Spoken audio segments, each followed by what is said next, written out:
Don't judge a book by its cover.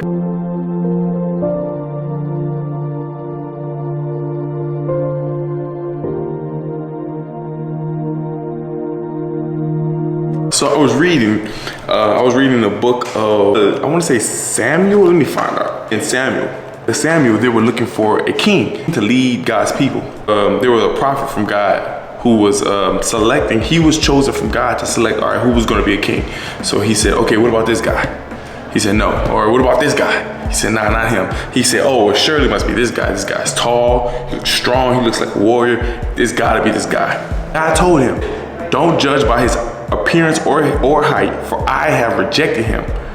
The Lord doesn't see things the way you see them. People judge by outward appearance, but the Lord looks at the heart. As we make judgments on people to do life with, but don't look at the heart of people. A lot of times we choose people to do life with for whatever reason. I chose this girlfriend because she's pretty. I may choose this friend because he's a great resource. He's a good network to have, a great connection. I may have another friend, I may just choose him because he's funny. Like whatever reason, I choose people to do life with, but never for like all these other reasons, but never for like the right reason. For the right reason is the heart posture. Because if you're gonna do life with somebody, like their heart like matters a lot, because that's gonna determine their actions and if you can trust them, if they're reliable. And we never take that, like the most important thing into factor, like when we're like choosing people to do life with. And that is so problematic.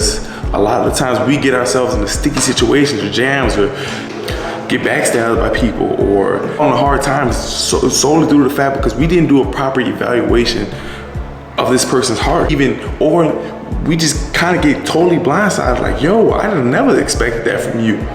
Well, really, right? Not the fact that you didn't expect them to do that. No, you just never looked at their heart posture. Their hearts never change. So when they do something like to besmite you or betray you, their heart was like that all along. You just never looked at their heart. You looked at all these outward things that never really matter. We choose people who the Lord rejected. See, he was choosing the king. He asked like, well, what about this guy? And God said, no, I rejected him. Like, that is not the guy I'm going with. We're choosing people for our lives.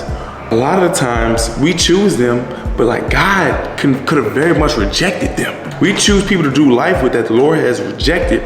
And we don't even think to ask God, like, how does he feel about it? Because we take this for granted, but the people you choose to do life with, that is like a very important thing.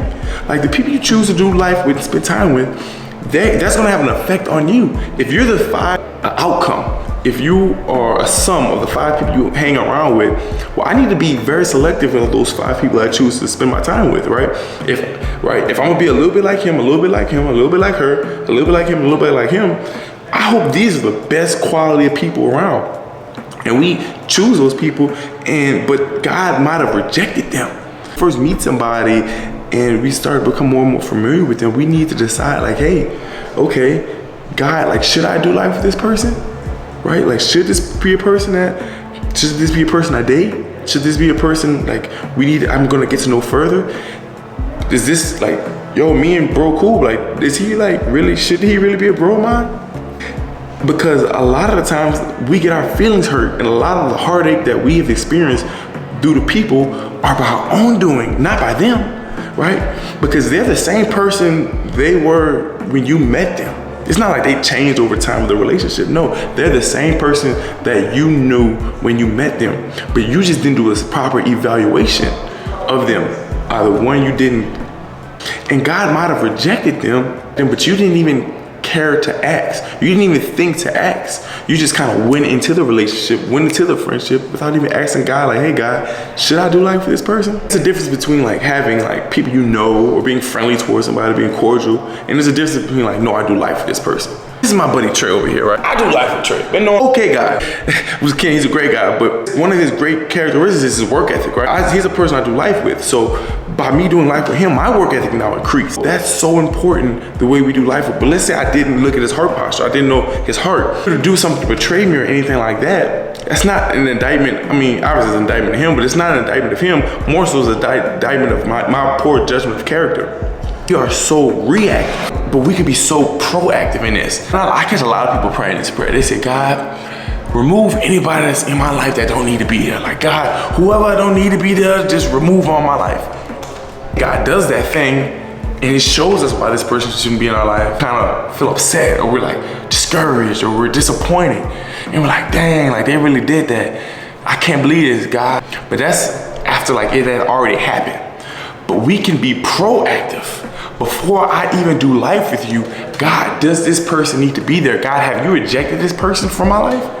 I'm not gonna make this decision on who we need to do life with. God, I'm gonna let you make this decision, and I'm gonna wait on your feedback. And until then, I'm not gonna move until then, because I'm gonna save myself so much heartache and hurt and disappointment from this person. By Maya Angelou, she says, people often forget what you may say. People may forget what you do. People may forget your name. People may forget like what you said that might make them laugh, but people never forget how you make them feel. When you first meet somebody, no one's ever gonna forget how you made them feel when you met them. And oftentimes we pick people, they make us feel good. We pick friends, just a lot of times we may hang out with a person just because they make us feel good. We may date a person because they make us feel good. And that's fine and dandy, right? Whether this person makes us laugh, smile, or how this person make us feel about ourselves. Like, this person makes me feel good.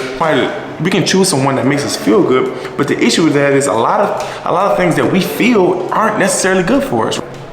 Me eating Popeye's chicken may feel good, right? But that has its consequences. Me partying, sleeping with an orgy of women, at one point in my life, that might have felt good, but that definitely has its consequences.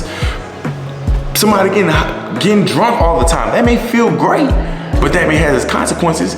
And we can't pick people off how they feel, how they make us feel. And it's great if a person makes you feel good. And I think that is a great quality trait to have, but that isn't the only determining trait that you need to pick someone to do life with.